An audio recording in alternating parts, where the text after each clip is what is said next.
자, 반갑습니다. 우리 한번 기도하겠습니다. 하나님 아버지, 감사합니다. 하나님의 선하신 뜻 가운데서 우리가 택하심을 따라되는 은혜를 얻습니다. 하나님이 택하신 자들을 위해서 하늘에 예비하신 것들을 저희들에게 또한 보여주시고 허락해 주시니 감사합니다. 이 시간이 소중함이 되고 이 시간이 감사함이 되도록 인도하소서. 감사하고 예수님 이름으로 기도합나이다. 아멘.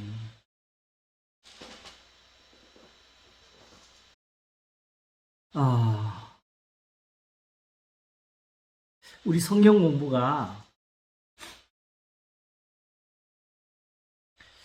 조금 이제 새로운 단계에 접어들지 않나 하는 생각이 들어요. 지난번부터 이제 보게 되면 본질적으로 단순하게 그 뜻보다는 거기서 그 문장이 거기서 하는 역할, 그 문맥에서 하는 역할을 이제 조금 더 이제 새롭게 발견하게 되고 해서 궁극적으로 하나님의 전체적인 선한 뜻을 보게 되는 것 같습니다. 그래서 지난 시간은 시험을 받는 것이 그게 오히려 좋은 거다라는 시험에 들지 않게 하라고 하신 예수님의 그 뜻에서 발견을 했습니다.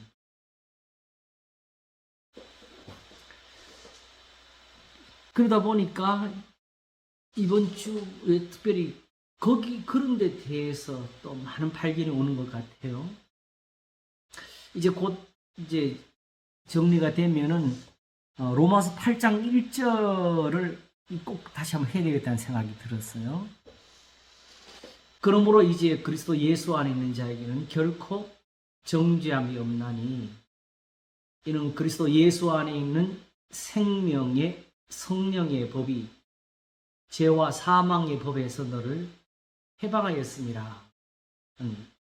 이거죠. 근데 이제 보니까 그 8장 1절이 이게 7장에서 온 거예요.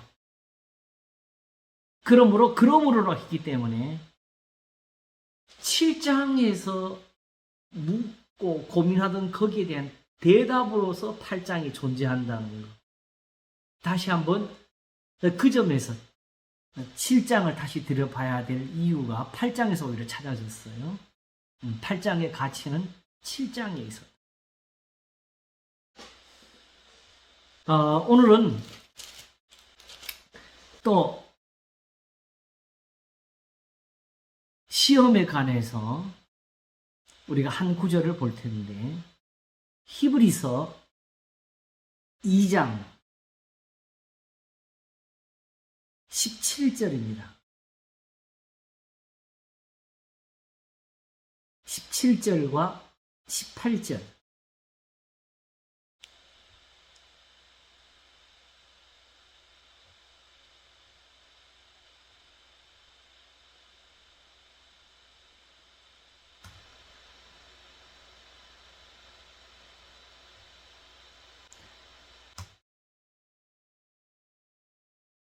잠깐만요.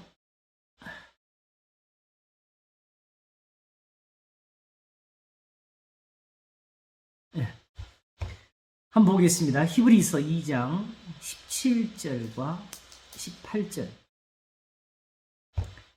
사실은 14절부터 참 읽어보는 게 좀 도움이 될 것 같아요. 자녀들은 혈육에 함께 속하였음에 그도 또한 한 모양으로 혈육에 함께 속하심은 사망으로 말미암아 사망의 세력을 잡은 자 곧 마귀를 없이 하시며 또 죽기를 무서워함으로 일생에 매여 종 노릇하는 모든 자들을 놓아주려 하심이니 이는 실로 천사들을 붙들어 주려 하심이 아니요 오직 아브라함의 자손을 붙들어 주려 하십니다.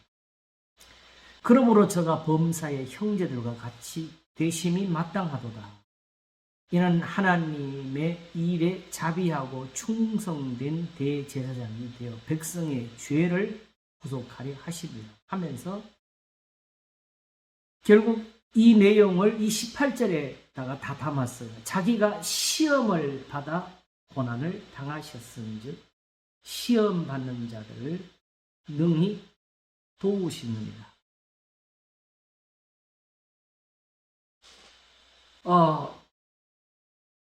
이 구절이 사실은 신학적으로 매우 예민한 구절이 될 수 있는 부분인데 누구도 별로 신경을 안 쓰는 것 같아요.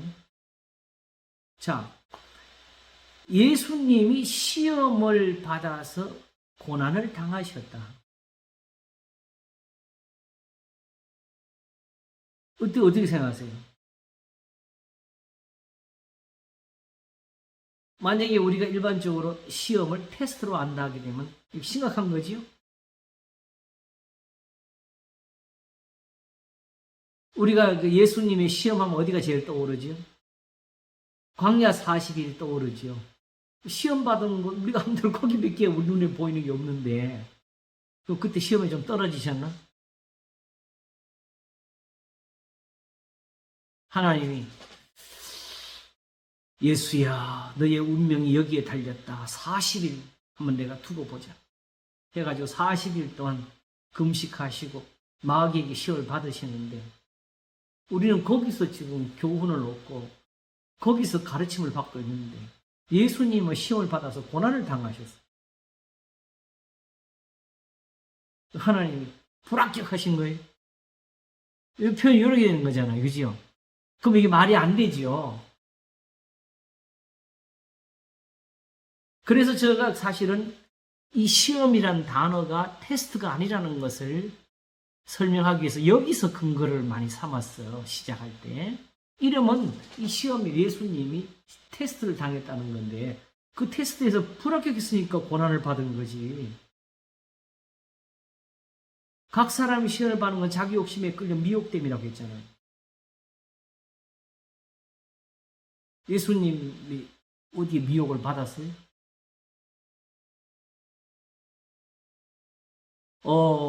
40일 금식 후에 시험 받으실 때 예수님 미혹 받으실 곳은 단 한국 같은데 나한테 절을 하면 이 세상을 다 주겠다는 거. 자기 욕심에 끌려 미혹됨이. 그러나 오히려 사단아 물러가라. 주 너희 하나님을 경외하라고 그만 섬기라고 하셨다는 그 말씀으로 마귀를 물리치셨잖아요. 그렇죠? 자, 그러면은 여기서 전에 제가 어디까지 풀었냐게 되면은 시험을 받아 고난을 당했다. 그러면 이 시험이라는 단어, 예수님이 실제로 고난을 왜 받으셨어요? 무슨 잘못을 저지른 건 아니지만 우리 죄를 대신해서 고난을 받으신 거잖아요. 그치요?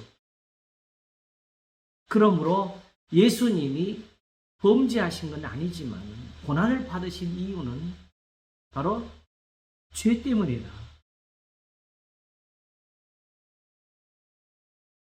그러므로 시험을 받아 고난을 당하셨을 때 적어도 시험의 의미라는 것은 고난을 의미한다는 것을 제가 여기까지는 설명을 여기서 했었어요. 그런데 이제 지난 시간을 지나면서 보고 나니까 이 의미가 전체적으로 오히려 잘 드러나는 것이 있는데 바로 뒤에까지 자기가 시험을 받아 고난을 당하셨은지 시험 받는 자들을 능히 도우시느니라. 그래서 사실 오늘 제목을 일단 정해놓은 것이 뭐냐게 되면 어떻게 예수님이 시험 받는 자들을 도우시는가? 혹은 도우실 수 있는가? 우리는 예수님 주님 앞에 기도하면 되지. 이거 단순한 생각을 하겠지요. 근데 여기서 그냥 그런 것이 아니고 자기가 시험을 받아 고난을 당하셨기 때문에 능히 시험 받는 자들을 도우시는. 시험을 받는다는 것은 이게 좋은 것이냐 나쁜 것이냐 하는 요 구별은 지난 시간에 요 표현에서 번역된 요 표현에서 우리 차이를 가져왔지요. 예수님은 시험을 받지 말라는 것이 시험에 들지 않게 기도하라고 하셨지요. 그렇죠? 따라서 시험은 오히려 하나님 앞에서 우리가 받는 것인데 불구하고 그 시험에서 오히려 하나님 앞에서 연단을 받지 못하고 돌이키지 못하고 도리어 죄악에서 사는 사람들은 시험에 드는 사람이 되는 것이고 거기서 깨달아서 하나님의 말씀을 듣고 하나님 앞에서 다시 돌이키는 사람들은 연단이 되는데 바로 그 말씀이 우리를 그 죄악에서 살린다는 경험을 함께 얻는다는 거죠. 하나님이 그냥 잘 참았어. 아유 잘 참았어. 잘 참았어. 단순히 이런 귀여움을 주시는 것이 아니고 중요한 것은 38년 된 병자가 베드스다 문가에서 나음이 중요한 것보다는 그가 이제 더 심한 것이 생기지 않게 다시는 죄를 범치하는 게 더 중요한 것처럼 우리가 살아가는 이 인생의 남은 기간 동안 하나님의 은혜 가운데서 살고 하나님의 능력 속에서 보호를 받으면서 사는 게 더 중요하지요. 천국이기 때문에 고생 해가면서 오라고 그렇게 하신 거 아니었어요. 그래서 베드로후서는 3장에서 오히려 주님이 오실 때 하늘이 뜨거운 불에 녹아지고 풀어질 때 의에 거하는 약속에 거한다. 평강 가운데 나타나기를 힘쓰라고 했어요. 예수님 오실 때 막 막역 싸우며 총가는 거 아니에요. 그 순간까지도 하나님은 우리가 평안하기를 원하셨어요. 바벨론에 있는 사람들이 그런 거죠.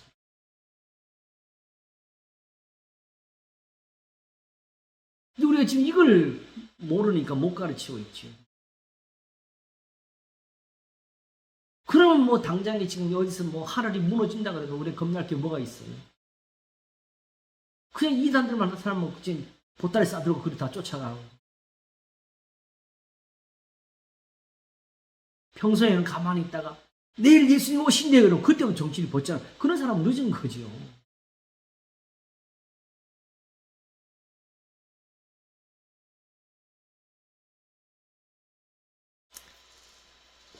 그러므로 이제 오늘 이 부분을 조금 더 우리가 확실히 해보려고 합니다. 시험을 받는 것과 시험에 드는 것에는 서로 다른 것이 있다. 다름이 있다는 거예요. 우리 말이 서로 차이가 있다는 거죠. 이 점에서 예수님은 시험에 드신 분이 아니고 시험을 받은 분. 야고보서가 요즘 우리가 많이 보게 되는데 1장에서 내 형제들아 야고보서 1장을 보면서 할까요? 1장 2절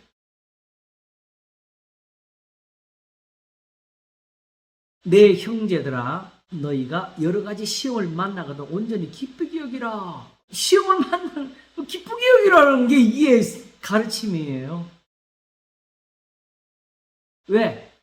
이런 너희 믿음의 시련이 인내를 만들어내는 줄 너희가 알리라. 요걸 시험을 이제는 시련이라는 단어로 또 바꾸어 가지요. 연단이죠.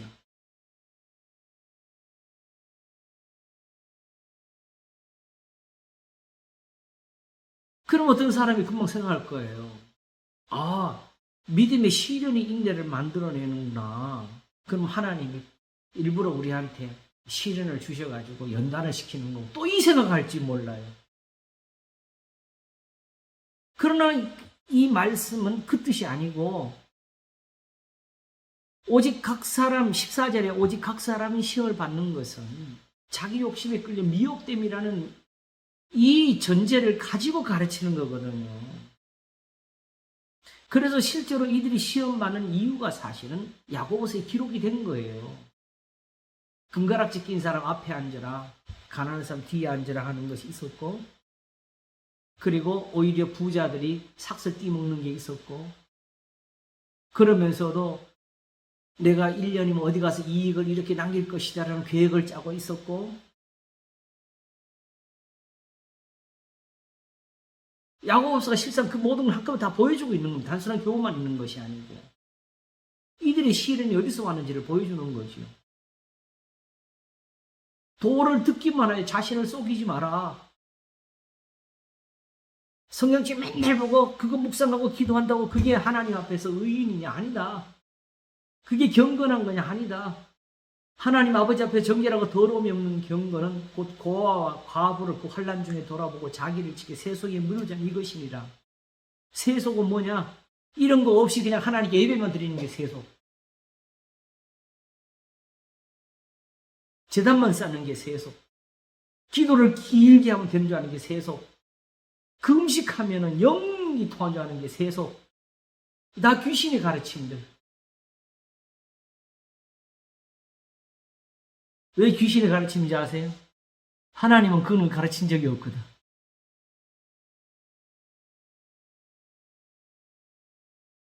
이스라엘의 율법에 그게 없어요.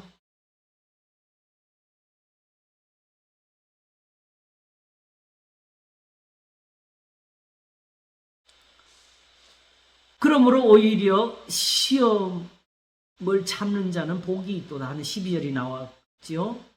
왜? 이것에 옳다 인정하심을 받은 후에 주께서 자기를 사랑하는 자들을 약속하신 생명의 멸류관을 얻을 것입니다. 자, 이렇게 한번 생각을 해보세요. 우리의 죄악 중에서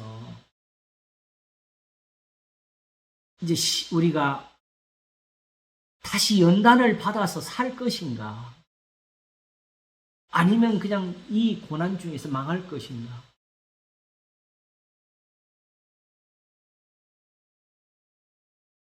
시험이, 고난이 시험으로 표현된 이유는 자기 욕심에 끌려 미혹됨이라는 범죄에 있었거든요. 그러면 다시 하나님 앞에 사는 길은 뭐예요? 이제 그 죄에서 떠나는 거고, 그러므로 하나님 앞에서 다시 속죄의 은혜를 얻는 거지요. 그죠? 그러므로 마치 이사야 1장처럼, 이사야 1장 돌아가서 다시 한번 읽겠습니다. 우리의 죄악 중에서 연단을 받지 못하고 그대로 망하는 것이 좋은가? 아니면 연단을 받아 처음처럼 회복이 되어 구원을 받고 그 고난에서 건짐이 되어 사는 것이 좋은가? 하는 예를 이사야 1장 21절이 보여주지요. 한번 보겠습니다. 신실하던 성읍이 어찌하여 창기가 되었는고, 공평이 거기 충만하였고 의리가 그 가운데 거하였었더니 이제는 살인자들 뿐이었도다. 사실 이런 용어들은 어쩔 수 없이 우리가 세상적인 언어들을 쓸 수밖에 없어서 이렇게 나와요. 여기 또 의리라는 표현을 또까지 썼는데, 의가 충만하였도다 이런 뜻이 맞겠죠. 내 은은 찢기가 되었고 너의 포도주에 물이 섞였도다. 내 방백들은 패역하여 도적과 짝하며 다 뇌물을 사랑하며 사례물을 구하며 고아를 위하여 신원치 아니하며 과부의 송사를 수리치 아니하는도다. 요게 문제예요. 그러면 이들의 구원이 단지 주여 우리가 잘못했습니다. 죄를 지었나이다. 그러므로 용서해 주시옵소서 이렇게 씻어지는 건가요? 아니죠. 24절. 그러므로 주 만군의 여호와 이스라엘의 전능자가 말씀하시되 슬프다. 내가 장차 내 대적에게 보응하여 내 마음을 평쾌하겠고 내 원수에게 보수하겠으며 내가 또 나의 손을 내게 돌려 너의 찢기를 온전히 청결하여 버리며 너의 혼잠부를 다 제하여 버리고 내가 너의 사사들을 처음과 같이 나의 모사들을 본래와 같이 회복할 것이라.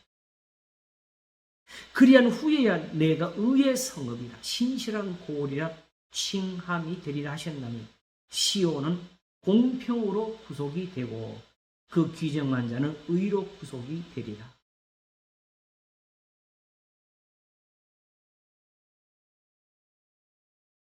그러므로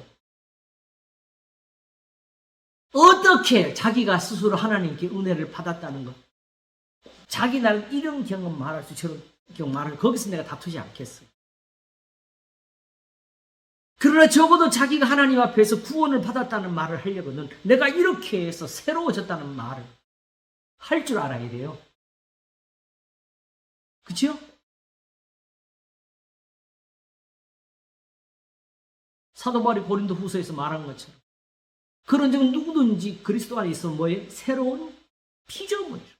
왜 피조물? 새로운 피조물이죠. 이전 것은 지나갔으니 보라 하면서 봐! 내가 달라졌잖아! 새로워졌잖아! 새 것이 되었도다. 바울은 그냥 어떤 종교적인 의미에서 선언하는 것이 아니고 실제로 지금 그리스도인이 사는 삶을 보라고 말한 거예요.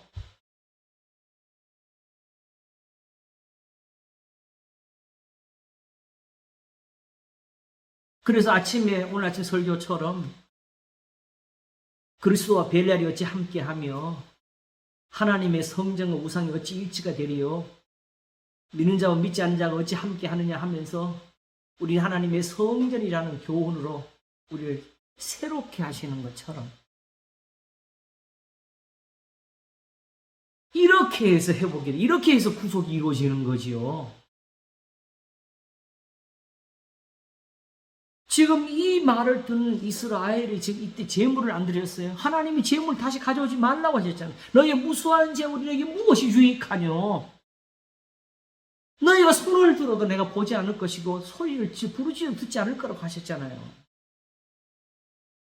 이런 것이 안 되니까 오직 악행을 그치고 선행을 배우라고 하셨잖아요. 그게 오라 우리가 서로 변론하자예요. 하나님과의 변론은 이사야 1장에서 이루어져야 돼요. 그래서 여기서 즐겨 순종하면 너희가 살 것이요 그랬어요.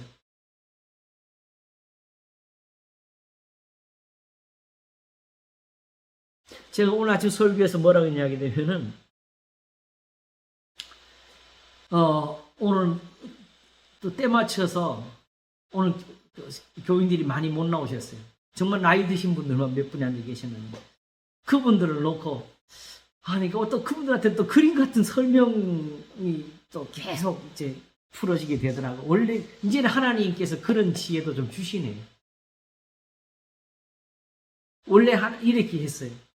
하나님께서 이스라엘을 향해서 공의를 행하며 인자를 사랑하며 겸손을 하나님 행하는 것이 이런 걸 가르치실 때 그들에게 주신 교훈 중에 중요한 게 뭐냐? 세상 사람 본받지 마라. 쉽게 말해 거기 이방인이지요, 그죠? 그러면 그때 우리는 어디에 속했냐? 우리가 바로 그 세상 사람이라고. 하나님 앞에 택한 자들이 저 정도로 부패하고 하나님 앞에 책망을 들을 때 우리는 어떻게 했냐고. 우리는 그 사람들보다 더하고 더한 사람들이 그냥 예수님 한번 믿고 이렇게 구원받았다고 이 자랑을 하고 있는데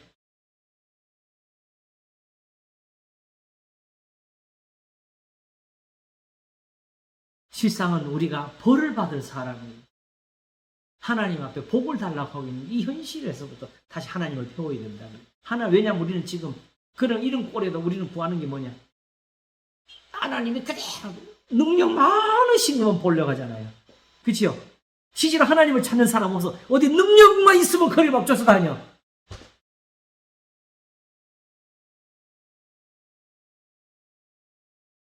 그래서 결국 이스라엘이 바알과 아세라를 쫓다가 여호와 그는 하나님이시로다 여호와가 하나님 할 때는 다른 거 없었어요. 오직 엘리야가 하늘에서 불을 응답받아가지고 그 제단과 물을 태울 때.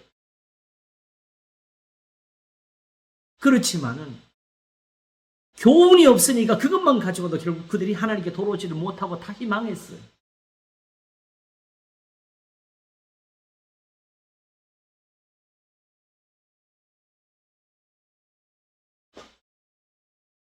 그래서 오늘 이사야 1장 27절과 함께 그 뒤에 나오는 말씀도 같이 읽어야 돼요. 시온은 공평으로 구속이 되고 그 귀정한 자는 의로 구속이 되리. 요 구절을 보게 되면 그 미가 6장 8절에 공의를 행하며 인자를 사랑하며 겸손히 하나님이 행하는 것이냐 하실 때 그게 자체가 바로 뭐예요? 우리의 구속을 말씀하신 거죠. 사실은 그게. 하나님 뭘 바라시는 예배가 아니고 이렇게 해서 너의 죄를 씻자는 뜻이었죠. 그러나 패역한 자와 죄인은 함께 패망하고 28절에 여호와를 버린 자도 멸망할 것이라. 결국 뭐예요? 이게 바로 뭐예요? 시험에 드는 거죠. 앞에 회복되는 사람들은 시험을 받아서 오히려 단련을 받아가지고 그죠? 정금보다 귀하게 다시 믿음을 찾은 사람들이고 하나님께서 이걸 누구한테만 주셨어요? 이스라엘 전체에 주셨어요. 모든 사람이 주신 거잖아요. 그러나 여기서 연단을 받지 못한 사람들은 28절이 되는 거죠. 그러나 패역한 자와 죄인은 함께 패망하고 여호와를 버린 자도 멸망할 것이라.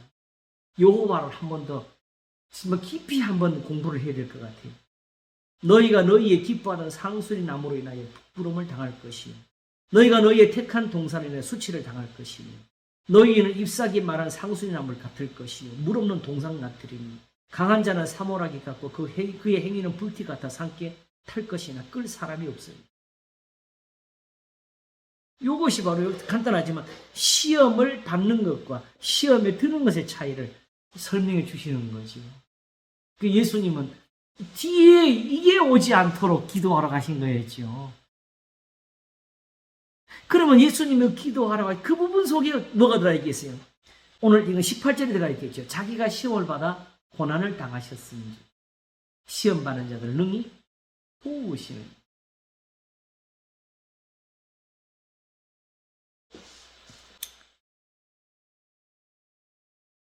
그래서 제가 잠시 어떤 결론을 좀 적어봤어요. 설명을 좀 적었는데 한번 읽어볼게요. 그러므로 시험을 받는다는 것은 곧 버림이 되지 않음을 말하는 것이고 무슨 뜻 이해가시겠어요? 우리가 세상에서 돌멩이를 주워가지고 거기에 다듬을 일이 있는 것은 그 돌멩이가 귀중하다는 거죠.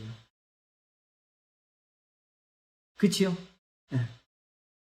산에서 캐는 것이 다 보물이 못 되고 금과 은은 녹여가지고 거기서 빛을 내게 만들지요. 그지요? 이와 같이 연단을 받는다는 것은 영혼의 회복을 얻어서 그 고난에서 건짐이 되는 것을 의미하게 되고 그러므로 시험을 받는 사람은 복이 있다 라고 나오게 되는 겁니다.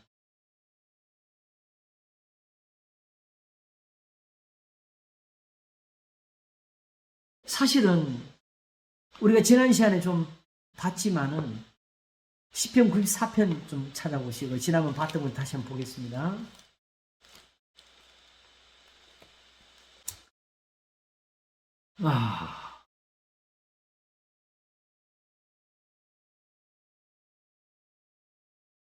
이 이스라엘이 애굽에서 나올 때부터 마라를 거친 것이나 아니면 그 후로 만나를 주신 것이나 아니면 시내산에서 불 가운데서 음성을 들리신 것이냐 따지면 실제로 홍해를 가른 것조차도 엄밀히 말하면 이스라엘이 하나의 연단이지요.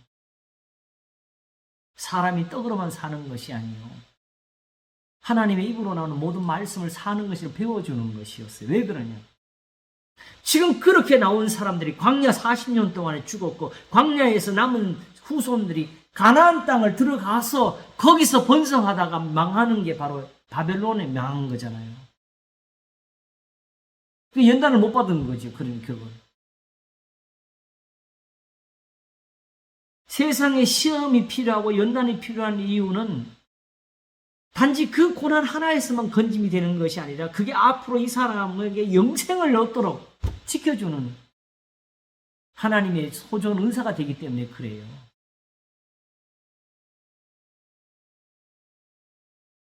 그러므로 정확히는 하나님의 모든 계명과 그 가르침들은 항상 이스라엘을 향해서 뭘 하고 계셨냐면 시험을 하시는 것이었고 연단을 하시는 것이었어요. 그래서 시편 94편 12절이 있었던 것이죠. 여호와여 주의 징벌을 당하며 주의 법으로 교훈을 받는 자가 복이 있나니 이런 사람에게는 환난의 날에 벗어나게 하사 악인을 위하여 구덩이를 팔 때까지 평안을 주시리이다. 여호와께서는 그 백성을 버리지 아니하시며 그 기업을 떠나지 아니하시리라. 이게 무슨 뜻이죠? 그러면 하나님께서는 이스라엘이 하나님 앞에 반역할 때도 오히려 그들을 대해서 오래 참으셨고 오히려 그들을 향해서 연단을 하시면서 다시 살리셨어요. 그래서 결국 바벨론의 포로를 잡혀간 그 순간까지도 하나님이 오히려 그들을 버리지 아니하신 것을 예레미야 애가가 알았지요. 그렇죠?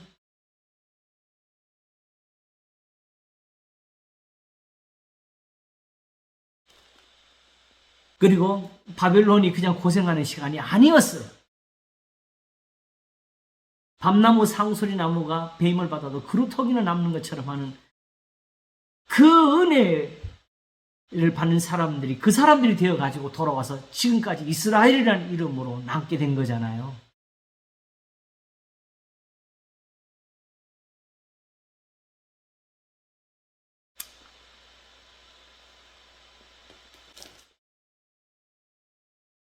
그러므로 세상에 시험이 있다는 것은 아직 그 고난 중에서 버림이 되지 않았다는 것을 의미하게 됩니다.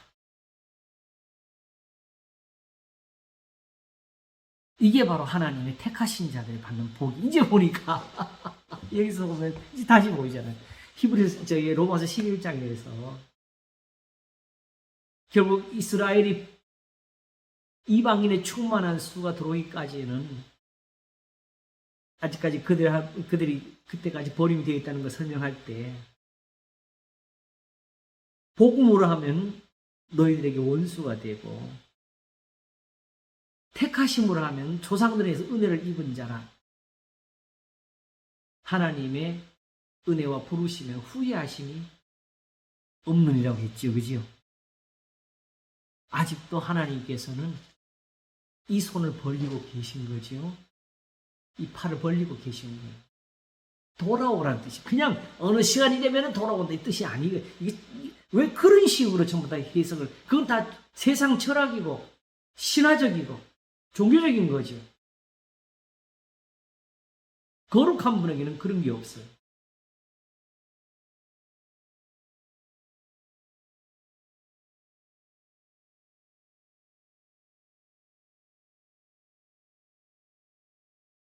결국은 이스라엘이 다 버림이 되지 아니한 것은 오순절 날이 증명을 했잖아요. 예루살렘에서 시작이 됐어요. 바울이 복음을 전하면서 우리라고 말을 할 수 있도록 자기 자신이 바로 유대인, 히브리인 중에 히브리인이라는 걸 말하면서 복음을 전할 수 있었다. 첫째는 유대인에게 또는 헬라인에게 합니다.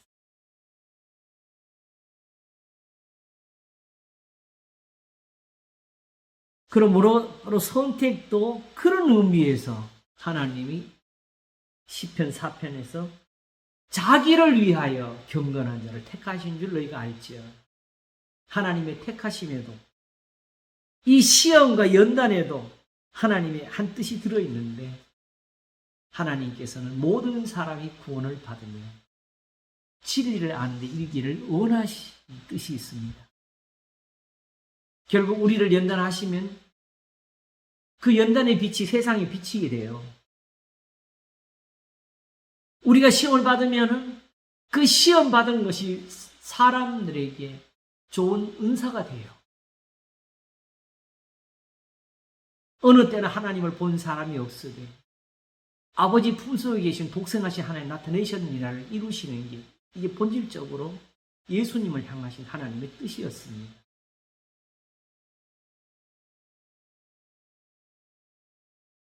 그래서 베드로전서 1장을 우리가 함께 다시 보겠습니다. 1장 3절부터 한번 보겠습니다.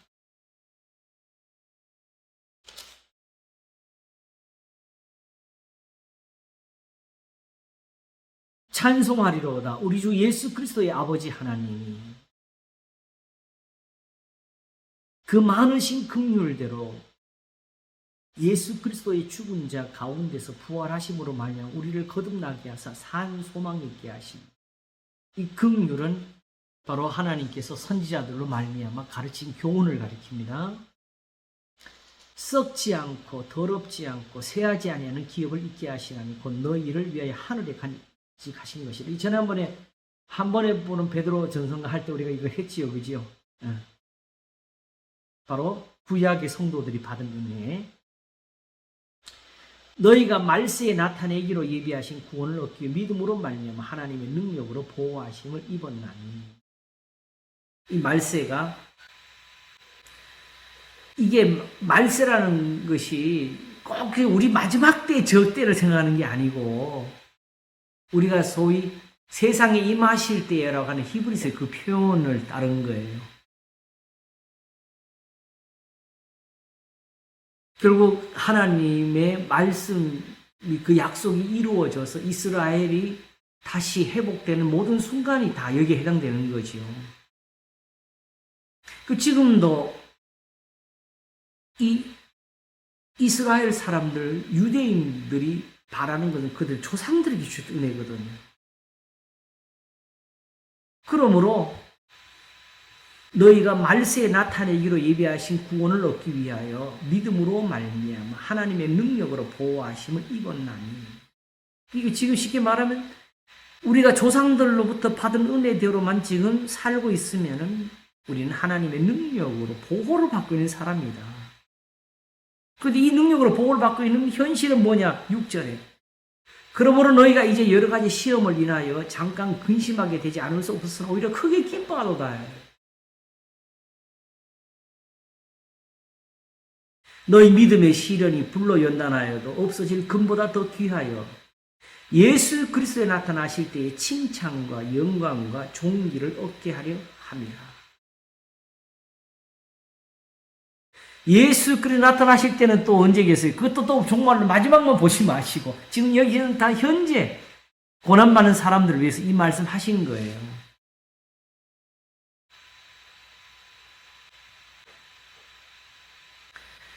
그래서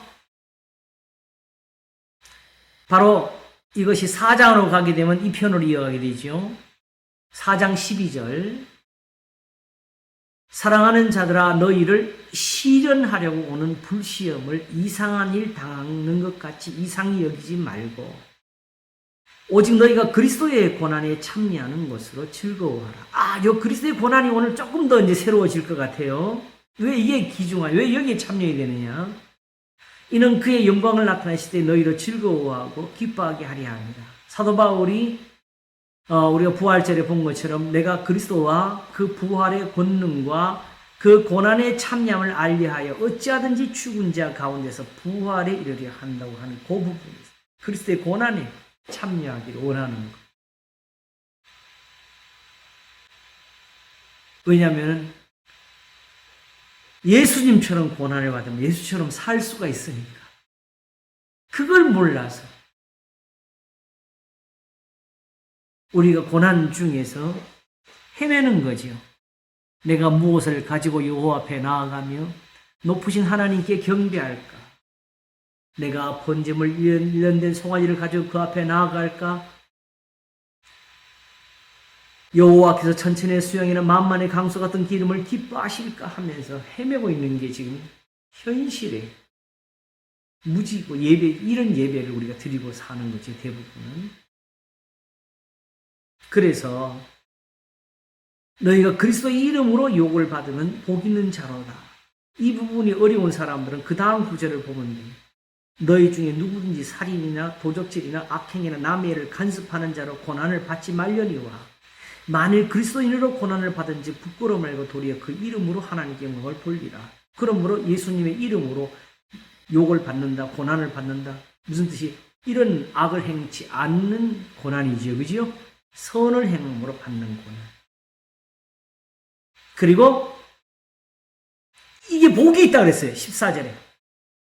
너희가 그리스도의 이름으로 욕을 받으면 복 있는 자로다. 영광의 영 곧 하나님의 영이 너희 위에 계심이라. 성령의 은혜는 여기 있는 겁니다.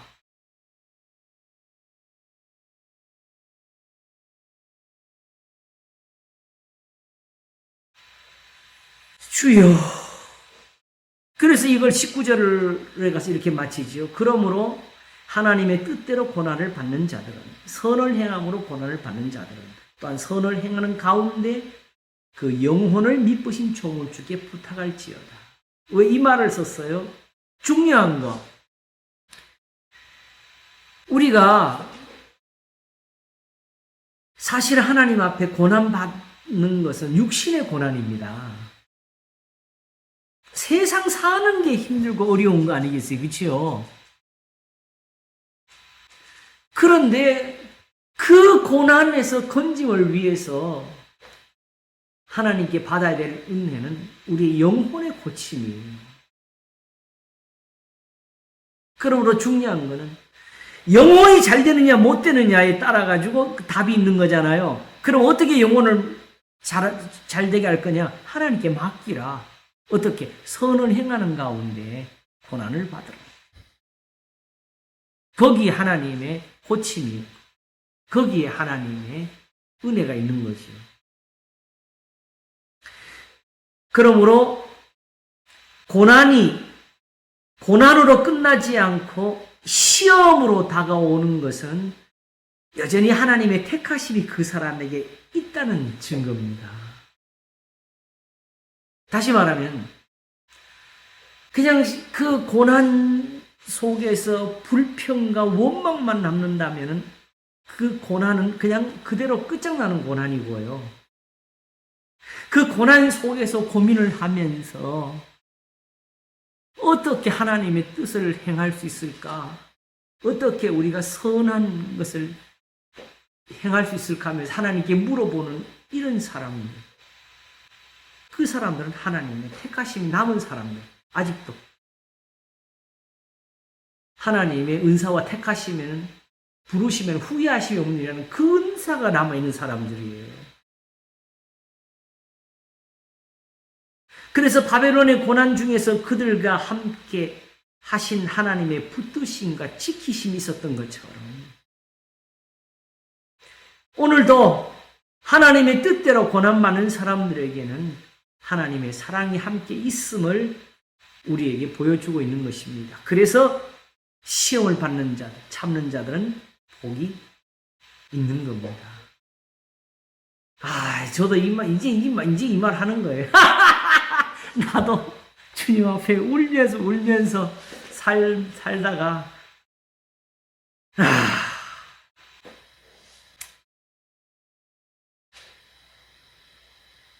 그래서 이제 결국은 사도 베드로가 이 4장을 말하기 전에 2장에서 먼저 이 말을 했지요. 2장 1절 한번 보겠습니다. 베드로서 2장.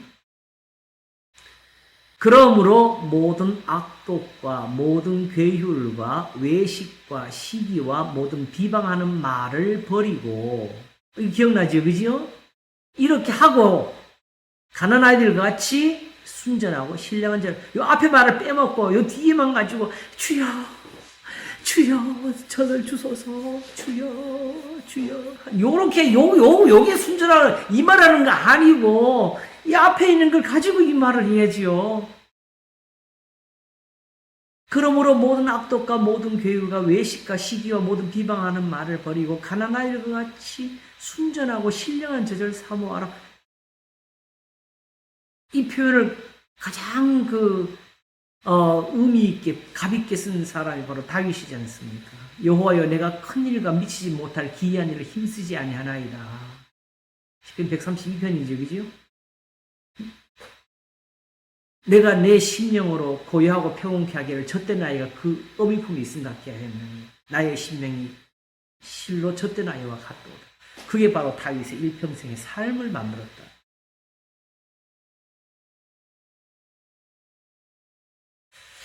그러니 이렇게 되면 또 하나님의 탄식이 나오지. 나는 어느 때는 하나님 앞에 나아가서 그 얼굴을 배울고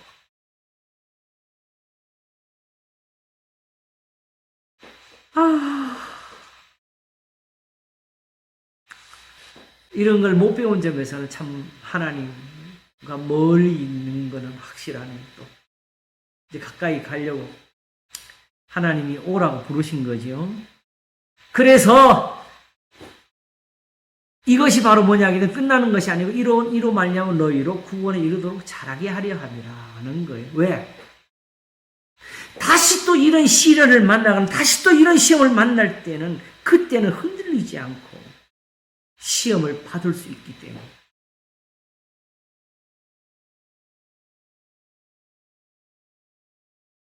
그러니까 이 자체가 하나의 또한 우리의 자라남이에요. 이 시험 자체가.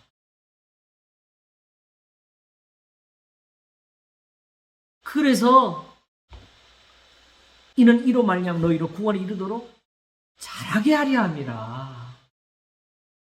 사도 바울이 빌립보서 3장을 말할 때 뭐라 그랬어요? 내가 그리스도와 그 부활의 권능과 그 고난의 참여만 알려하여 할 때 내가 아직 잡은 줄로 여기지 아니한다 그랬잖아요. 온전히 이룬 사람은 이렇게 생각하라 그랬잖아요.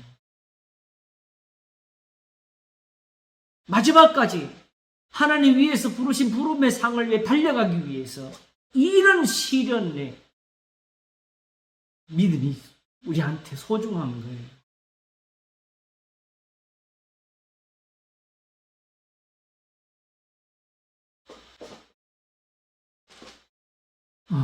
사실 다윗의 마지막 그 시련에 해당하는 거, 하나님이 예루살렘을 향해서 진노하신 거, 다윗의 인구조사 때문에 일어난 그 부분에서 거기서 오히려 하나님 앞에 변함없이 하나님을 의지하는 그 다윗의 모습은 정말 기가 막히게 은혜를 줘요.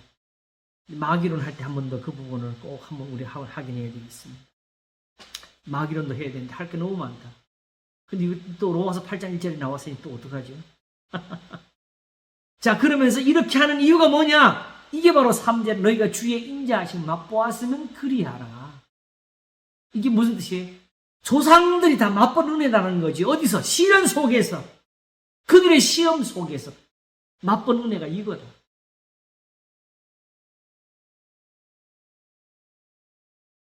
사람에게는 버림바가 되었으나 하나님께는 택하심을 입은 보배로운 산돌이신 예수에게 나와 너희도 산돌같이 신령한 집으로 세워지고 예수 그리스도로 말미암아 하나님이 기쁘게 받으실 신령한 제사를 드릴 거룩한 제사장이 될지니. 제가 요새 이제 이 비밀을 깨달아 성도들에게 자주 계속 가르치는데, 예배는 목사가 지금 드리고 있는 게 아니라 여러분들이 드리고 있는 거라고 제가 계속 그럽니다.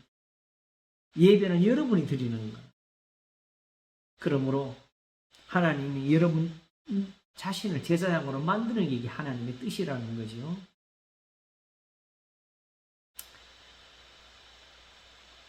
그래서 산돌같이 신령한 집 성전도 되고 신령한 제사를 드릴 거룩한 제사장도 되는 것이고,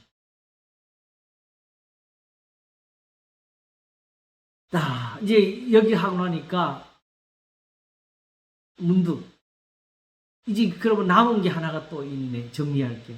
그럼 교회는 왜 있는가가 이제 앞으로 우리가 이제 또 정리를 해야 될 부분 같습니다. 교회는 하나님의 큰 뜻에서 이해하시면 돼요. 사실은 하나님의 택하심의 목적과 같지요. 이스라엘을 택하신 것은 천하 만민을 위한 것이었고요. 그죠? 세상에 이런 시험과 시련으로 연단을 주시는 것은 결국은 또 다른 사람들을 구원하고자 하는 그런 뜻이 있지요. 그리고 결국은 거기까지 깨달을 때 하나님의 교회가 그 존재의 가치를 가지는 거지.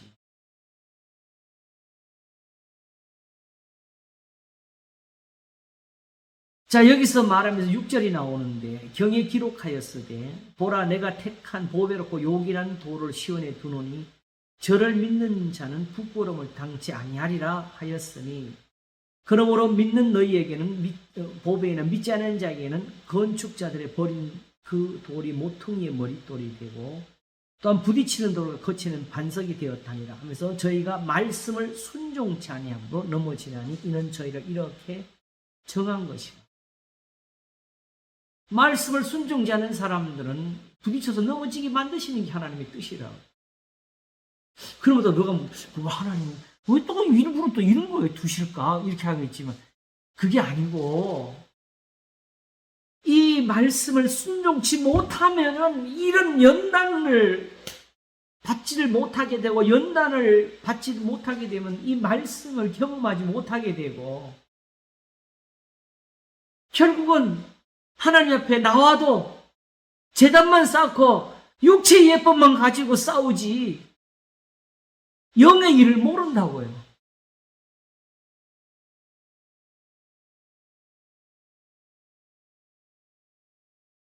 그러므로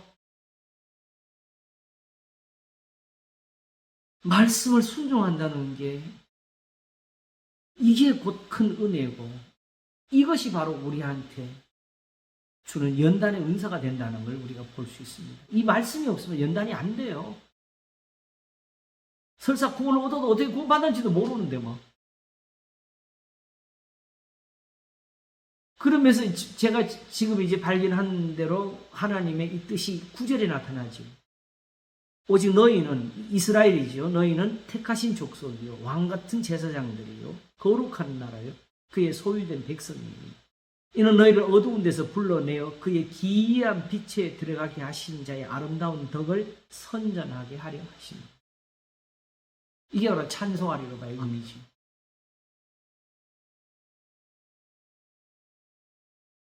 예루살렘을 택하신 이유가 여기 있었는데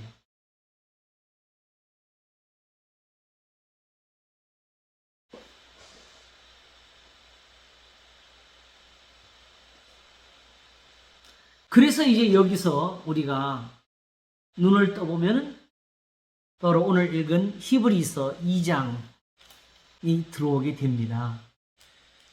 자, 히브리서 2장을 다시 펼쳐보겠습니다.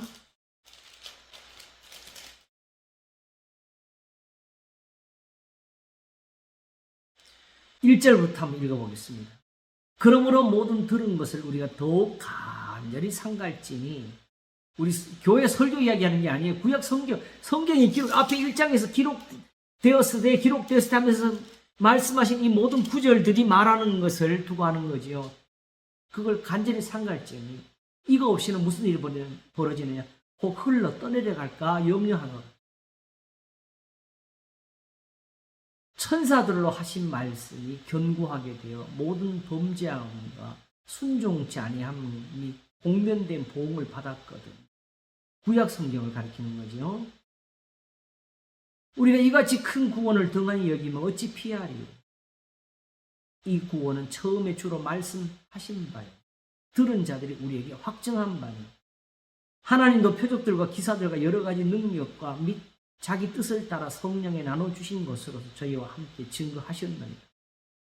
결국 증거하신 것은 하나님의 말씀에 참되신 것, 결국 12장과 13장을 이어가는 그 은혜의 말씀이죠.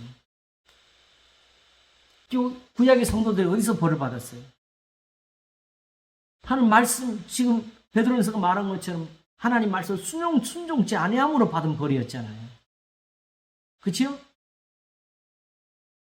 결국 지금 히브리서 2장이 말하는 그걸 말하는 전체적으로 이걸 전제를 두고 말을 해가는 거예요. 단지 예수 그리스도의 신성, 인성 이런 거 따져가지고 경배, 찬송 이걸 가르치려고 하는 게 아니고 이 점에서 그 다음 구절들로 나오는 거지요. 하나님이 우리에게 말한 바 장차 오는 세상을 천사들에게는 복종케 하심이 아니라 오직 누가 어디 증거하여 가로되 다윗의 시편이죠. 8편 사람이 무엇이간지 사람이 사람 누굴 두고 한 소리? 자기. 사람이 무엇이간에 주께서 저를 생각하시며 인자가 무엇이간에 주께서 저를 권고하시나니까. 저를 잠깐 동안 천사보다 못하게 하시며 영광과 존귀로 간시우시며 만물을 그 발 아래 복종케 하셨느니라. 완료를 썼어요.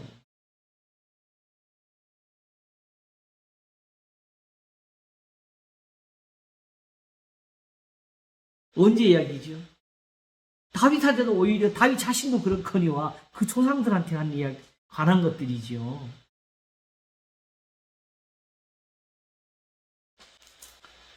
만물로 저에게 복종케 하셔서 이제 복종치 않은 것이 하나도 없으나 이 절을 누구로 봐야 돼요? 사람으로 그냥 봐야 돼요. 그냥 있는 대로 봐야 되는데 왜 우리가 관계없이 우리가 가진 기독론을 여기다 접목을 시켜서 풀어내냐고요. 억지로.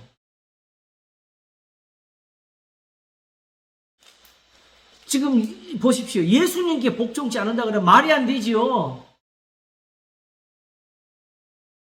이건 단지 현재 안 믿는 사람들이 있다고 그걸 말하는데 천만 그럼 안 믿는 사람들을 아이고 야 아직도 사람들이 내 말 안 들어. 아 답답해 죽겠네. 이거 두드려 팰 수도 없고 내 말 안 들어 내 말 안 들어 하면 예수님이 지금 그걸 못 다스려서 그런 거예요. 그냥 참으시는 거지. 기다리시는 거지.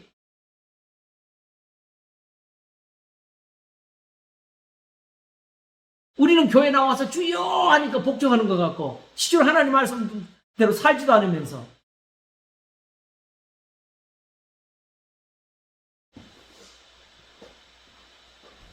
큰일 나요. 그렇게 하면은 그냥 이대로 가게 되면 쉬워요. 다윗이 말하기를 사람이 무엇이간데 했고 만물을 그 발 아래 복종하게 하시느니라 그랬으니까 그러면 지금 만물이 우리한테 복종을 해야 되고 고난은 물러가야 되고 시험과 환난은 우리가 능히 이겨나가야 되는데 이 말을 하는 것이요.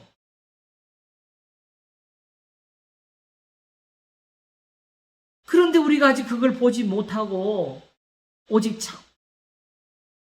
우리가 천사들보다 잠깐 동안 못하게 하심을 입은 자 곧 죽음의 고난 받으심을 인하여 영광과 존귀로 간쓰신 예수를 보니 이래서 여기 예수님 시편 8편 예수님이 가는 것처럼 보이잖아. 이게 아니고 사람이 대신 예수님. 왜냐하게 되면은 이를 행하심은 하나님의 은혜로 말미암아 모든 사람의 죽음을 맛보려 하심이라. 만물이 인하고 만물이 말미암은 자에게는 많은 아들을 이끌어 영광에 들어가게 하신 일에 저희의 구원의 주를 고난으로 말미암아 온전케 하심이 합당하도다. 거룩하게 하시는 자와 거룩하게 함을 입은 자들이 다 하나에서 나뉘니라. 그러므로 형제라 부르시기를 부끄러워하지 아니하시고 이르시기를. 그런 결국은 마땅히 우리한테 이런 일이 일어나야 되는데 이런 일이 일어나기 위해서 우리가 뭘 보냐면 예수님이 우리를 대신해서 고난받으신 것을 본다. 만물이 일하신 분이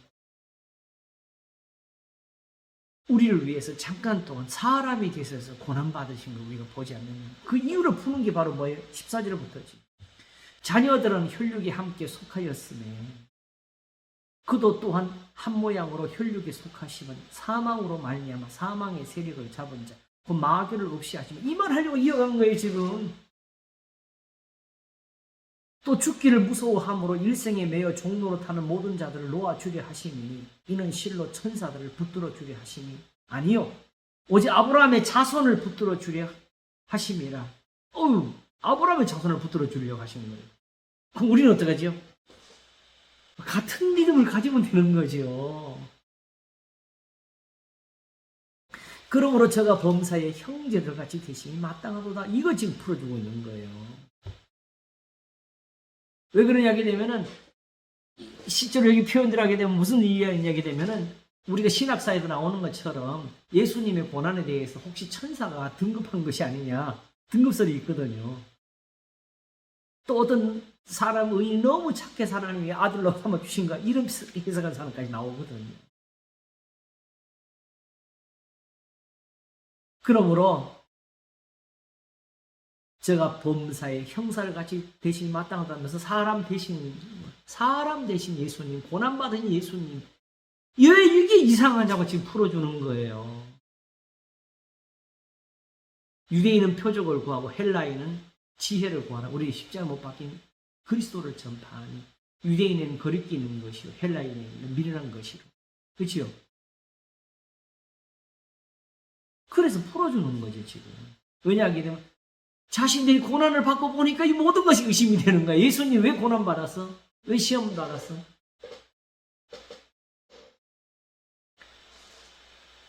오히려 이렇게 하는 것이 바로 뭐냐 하면 17절의 은혜를 가져오기 위한 거예요. 그러나 저가 범사의 형제를 가진 대신이 마땅하도다. 그러므로 이는 하나님의 일에 자비하고 충성된 대제사장이 되어 백성의 죄를 구속하려 하시느냐. 여기 또 제사장으로 연결을 했네요. 어차피 이제 또 이것도 풀어야 될 말씀 중에 이전 들어왔는데 제가 예배를 지금 계속 하고 있는데 그 예배 중에 아마 한번 설교를 하려고 정해놓은 건데 여기 이미 좀 언급을 하고 가겠습니다. 우리가 레위기 1장 가보세요. 제사를 누가 드려요? 자기가 드려요? 제사장이 드려요? 번제물을 가지고 와서 누가 잡아요? 자기가 잡아요. 자기가 드리는 거예요. 제사장은 무슨 일을 해요? 거기 제사장이 막 주야 축복하옵소서 막 이런 거 해요? 아니지요. 오직 말씀을 따라서 그 피를 제단에 뿌리는 일을 이제 하는 거지요. 그 외에 제사장이 더 하는 게 있어요? 없어요? 없어요.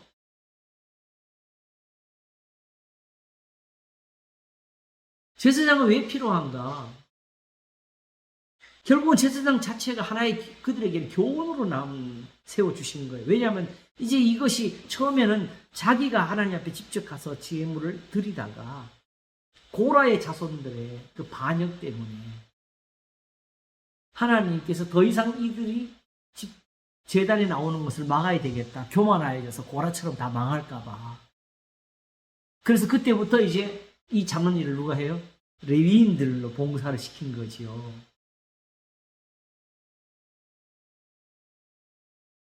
그러므로 그때부터 제가 깨달았어요. 율법은 절대적인 법이 아니었구나. 다만 저들을 보호하고 지키기 위한 예법이었구나. 그래서 심지어 민수기에서 보게 되면 이들이 이제 가나안 땅으로 향하게 될 때마다 그 제단을 또 다시 정리를 하고 장막도 걷어가지고 옮겨야 되잖아요. 그럴 때마다 거기에 채에 고리를 만들고 채를 끼워가지고 어깨에 메고 다니게 했어요. 그 이유는 직접 손대다가 죽을까봐. 그러므로 이 모든 것이 다 그들을 위한 법이었지. 자체에 특별한 신비를 넣은 것은 아니었다는 것을 우리가 볼 수 있죠.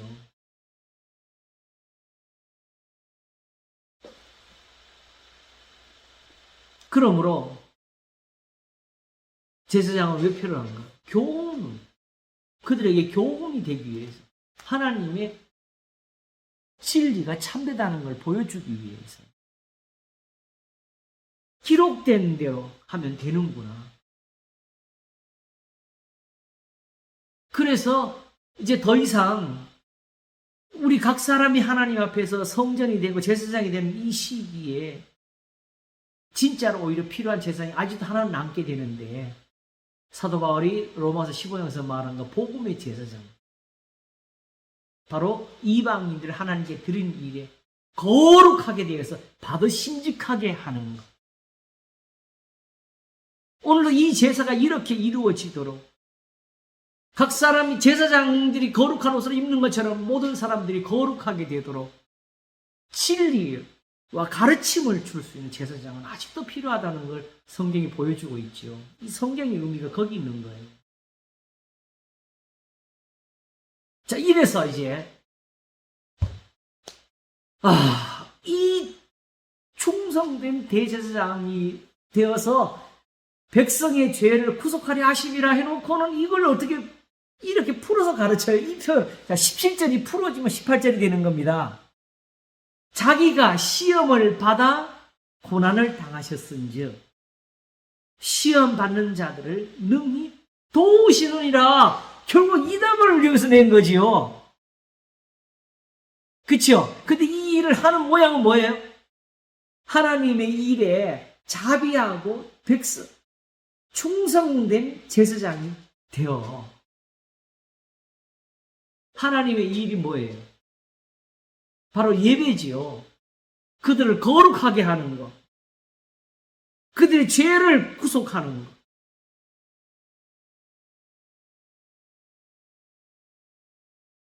그런데 이걸 어떻게 예수님이 할 수 있느냐? 이렇게 할 수 있다. 자기가 시험을 받아 고난을 당하셨은즉. 자, 좀 이제 우리 풀었던 데서 의미를 발견해 보세요. 예수님이 시험 받은 거, 그게 예수님 앞에 좋은 일이었어요? 나쁜 일이었어요? 그러면 시험, 예수님은 어떤 시험을 받으셨냐? 욕을 받으시되 욕하지 아니하시고, 고난을 받으시되 위협하지 아니하시고, 오히려 모든 것을 공의로 심판하신 자에게 부탁하시며 자기 목숨을 많은 사람을 대성물로 내어주시고, 오히려 밑에서 비웃고 조롱하는 사람들을 보면서 아버지여 저들을 사하여 주시옵소서, 자기들이 하는 것을 알지 못하기 때문입니다.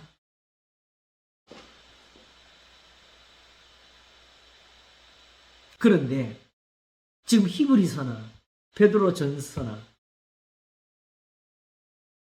지금 유대인이 넘어지는 거는 그 십자가에서 거꾸로 다 넘어지고 있잖아요. 그치요? 그러나 예수님께서 그냥 죽으셨기 때문에, 아유, 고난을 받으셨구나, 아이고, 힘드셨겠다, 아이고, 예수님 시험 받는 거 좀, 그게 시험 아니었어요. 바로 지금처럼 예수님이 그 고난 중에서 싸우시는 거, 겟세마네에서조차도 아버지, 이때를 면하게 주시옵소서, 아버지, 나는 아버지 아들인데, 이게 기도하신 것이 아니고 나의 원대로 마옵시고 아버지의 원대로 되기를 원하나이다 하시고, 오히려 그 순간에도 제자들을 원망하시는 것이 아니라 오히려 깨우시면서 시험에 들지 않게 깨어있어 기도하라고. 그토록 3년을 가르쳤는데도 주님이 잡히시는 그날 밤 마지막 만찬을 베푸는 자리에서 누가 높으냐고 싸우고 있는 제자들 향해서 오히려 대에 물을 떠다가 그들의 발을 씻기시면서, 내가 너희들의 발을 씻겠으니 서로 씻기는 것이 옳으니 너희가 서로 사랑하면 모든 사람이 너희가 내 제자인 줄 알리라. 이거 가르쳐 주려고 그래요. 세상에는 자기 사람들과 살아가시되 끝까지 사랑하시라는 이 모습을 세상에 남기시면서 사도 바울에게는 이 교훈을 전하게 했어요. 고린도서 11장 1절이죠. 내가 예수 그리스도를 본받는 것처럼 너희 나를 본받으라. 내가 그리스도와 그 부활의 권능과 그 고난의 참념을 알리하여 어찌하든지 죽은 자 가운데서 부활이 이루게 하는 것. 내가 이미 얻었담도 아니요 온전히 이루었담도 아니요 오직 내가 예수 그리스도께 잡힌 바 된 것을 잡으려고 그리스도 예수 안에서 하나님 위해서 부르신 부름의 상을 위해 쫓아가. 나는 아직도 달리는 거. 나는 아직도 달리는 거. 이거 하고 있는데 너네들은 다 됐다고 자랑을 하고서 헛되게 자기 배방을 위해서 산다.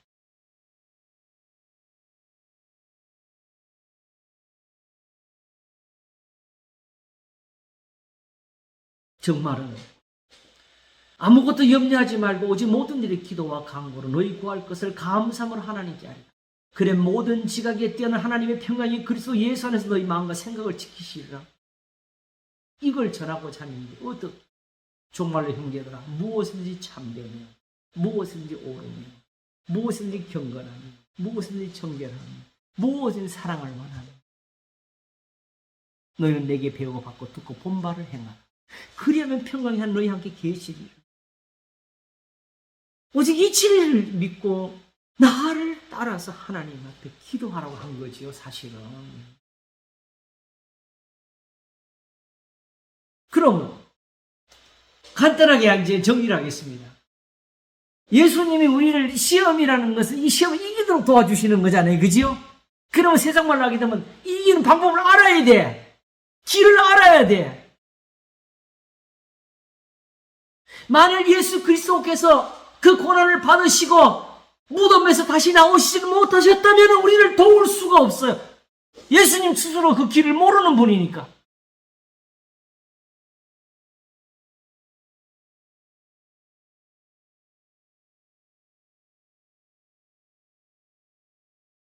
그러나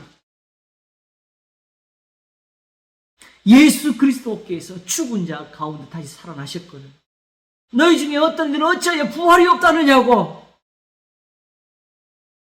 이 교훈을 능히 낼 수 있는 것이 믿음이고, 속지 말라. 악한 동무들은 선한 행실을 더럽히나니 하나님을 알지 못하는 자가 있기로 너희를 부끄럽게 말하거나 죄를 짓지 말라고 가르칠 수가 있는 것이고.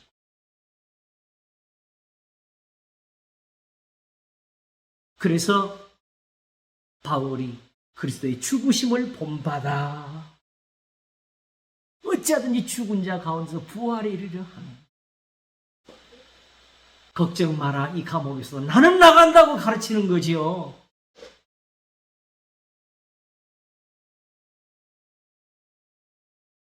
아직 내가 사는 것이 너희를 위해 유익해서 아직 하나님의 뜻이 거기까지 있었어.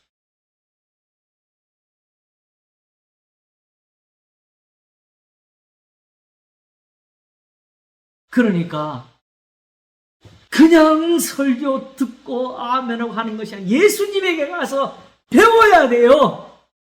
예수님이 죽은 자 가운데서 다시 살아나신 그 방법을 우리가 배워야 된다고요. 자기를 낮추시고 죽기까지 복종하셨으니 그 십자가의 죽으심이라.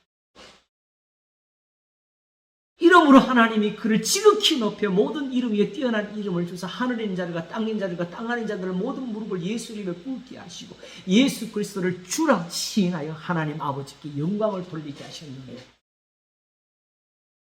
할렐루야.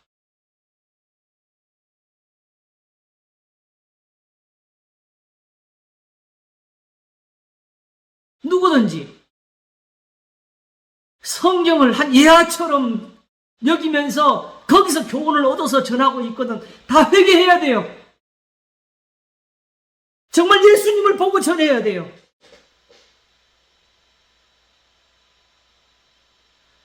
자기가 시험을 받아 고난을 당하셨은즉 시험 만자들을 능히 도우시느니라. 우리 기도를 들으실 수 있다고요.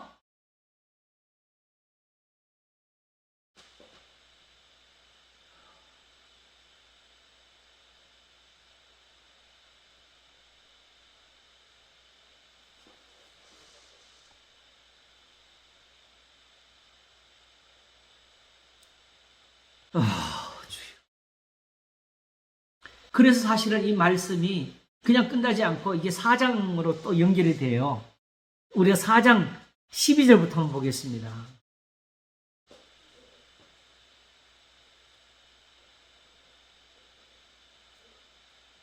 하나님의 말씀은 살았고 운동력이 있어 좌우의 날선 어떤 검보다도 예리하여 홍과 영과 및 관절과 골수를 찔러 쪼개기까지 하며, 이 하나님 말씀은 설교가 아닙니다. 아시겠죠? 구약 성경이에요. 율법이에요. 계명을 가리키는 거예요. 또 마음의 생각과 뜻을 감찰하는, 이게 왜 중요하죠? 우리 생각을 감찰해 주셔야 우리를 바른 길을 인도하시지. 다윗 11편 139편에 나를 시험하사 내 뜻을 아옵시고 내게 무슨 악한 일이 있나 보시고 나를 영원한 길을 인도하소서가 이루어지는 거지요. 하나님이 지금 그거 하시는 게 이 성경이에요. 이런 은사가 여기서 발견되지 못하면 우리는 지금 다 장님이에요. 기머거리예요.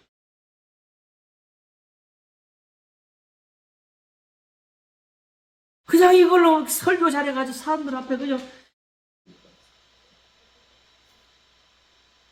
세상 표라면 그냥 인기가 있다고, 그게 하나님 앞에서, 그게 하나님 앞에서 지금 잘한 게 아니라고. 듣는 많은 사람들이 예수님께 이동을 받아야 돼. 자기가 시험을 받았은즉 너희 시험 받는 도우시느냐.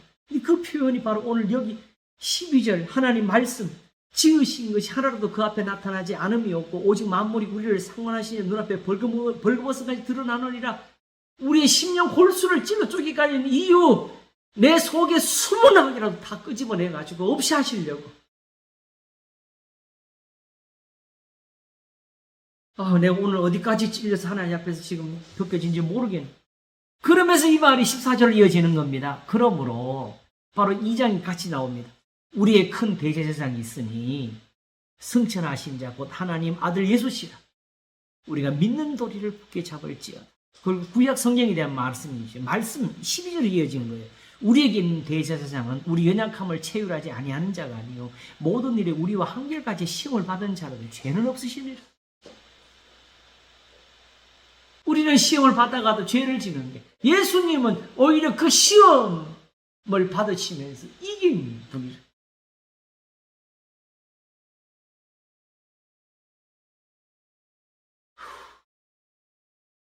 그래서 16절의 결론이 그러므로 우리가 긍휼하심을 받고 때를 따라 돕는 은혜를 얻기 위하여 은혜의 보좌 앞에 담대히 나갈 것이다. 이게 그냥 어디 기도원 가고 강단 앞에 엎드리는 소리가 아니고 12장 끝에 은혜를 받자면서 13장에 이어서 우리가 갇힌 자를 동정하자고, 그렇지요? 예수 그리스도 어제나 오늘 영원토록 동일하시다고. 선한 일 힘쓰라고. 이 같은 재산 하나님이 기뻐하신다고.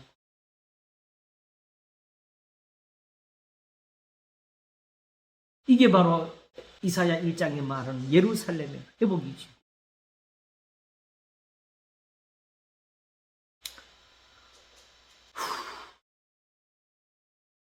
그리고 11절을 잠깐 눈여겨보셔요.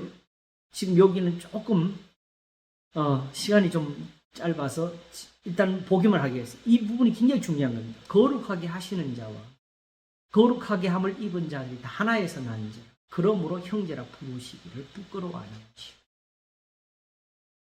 것이요. 이게 바로 여기 관련된 겁니다.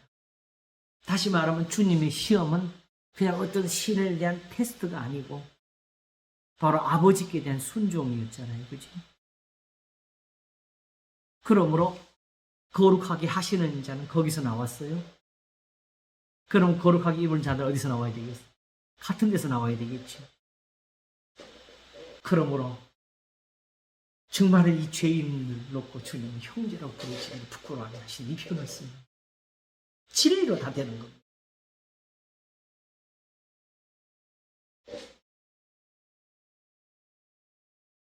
이 표현을 가장 아름답게 적은 곳이 바로 디모데후서 2장 11절과 11절입니다.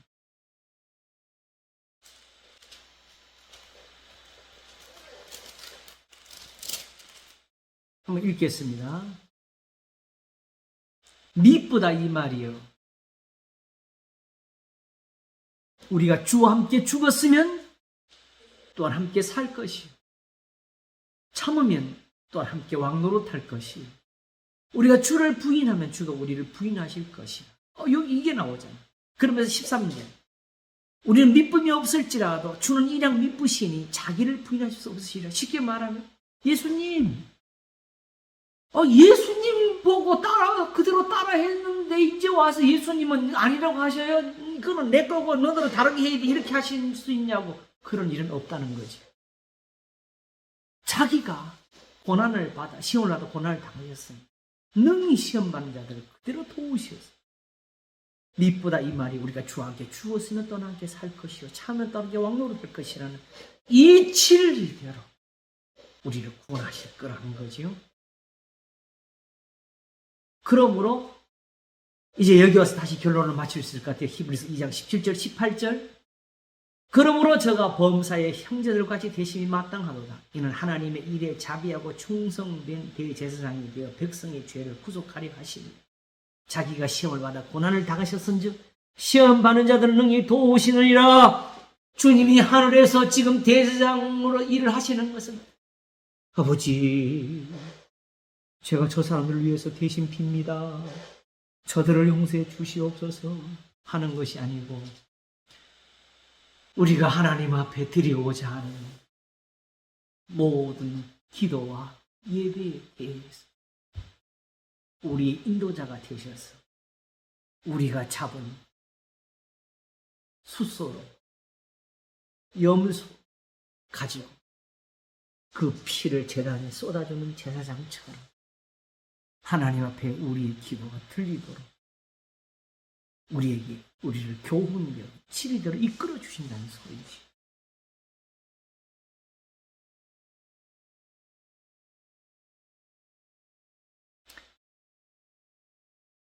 이 예수님을 정말 이렇게 잘 표현한 구절이 다른 데 없을 것 같아요. 나중에 찾아보세요. 이사야 28장 16절 제가 읽겠습니다. 그러므로 주 여호와께서 가라사대 보라 내가 한 돌을 시온에 두어 기초를 삼았노. 시험한 돌이요 귀하고 견고한 기초돌이 그것을 믿는 자는 급절하게 되지 아니하리라. 시험한 돌. 시험을 받은 것은 좋은 겁니다. 예수님은 시험을 받으신 돌입니다. 산돌이십니다.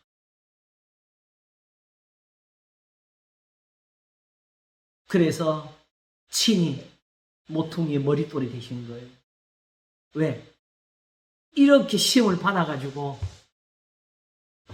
하나님 앞에서 견고한 기초돌이 됐으니 나머지도 뭐예요? 예수님께 다 붙으라. 이 교훈을 받으라는 소리죠. 예수님께 배우라는 소리죠.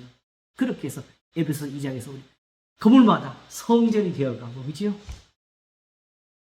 하나님 거하실 처소가 되기 위해서 성령 안에서 함께 지어져 가는 거죠. 이 교훈으로.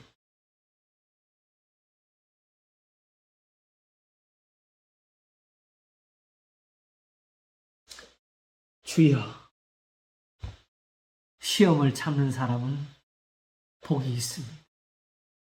하나님께 징계를 받는 사람은 복이 있습니다. 아직 하나님의 택하심이 우리에게 남은 거지요? 그건 오직 하나만 우리에게 더하면 돼. 예수님이 가르치셔요. 시험에 들지 않게 깨어있어 기도하라. 주님이 돕고 계십니다. 여러분, 기도하겠습니다. 하나님 아버지, 마땅히 형을 받을 내 백성의 허물을 인함이라 하시면서 주님이 친히 고난을 받으시게 시험을 받으셔서 무덤에서 다시 살아나시고 하늘에 오르시고 하나님 우편에 앉아 계신 우리의 주님이 되셨습니다. 그러므로 우리의 대제사장이시니 우리의 죄를 능히 구속하시고 우리의 기도가 하나님 앞에 드려지고 우리를 다 왕같은 제사장들이 거룩한 나라에 하나님의 성전처럼 세워주시나니 주님이 시험을 받으신 것처럼 우리를 연단하셔서 하나님 앞에 의롭게 아름답게 하시나니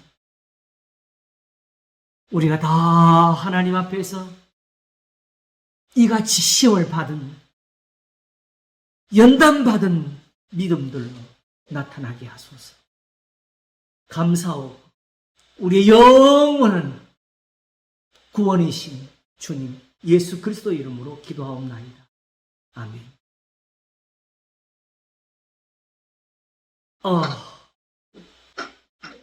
할렐루야. 하나님 점점 더 많은 걸 보여주시네. 감사합니다. 예, 목사님. 고맙습니다. 다들 평안하시고요. 건강하시고, 네. 뵙겠습니다. 예. 네.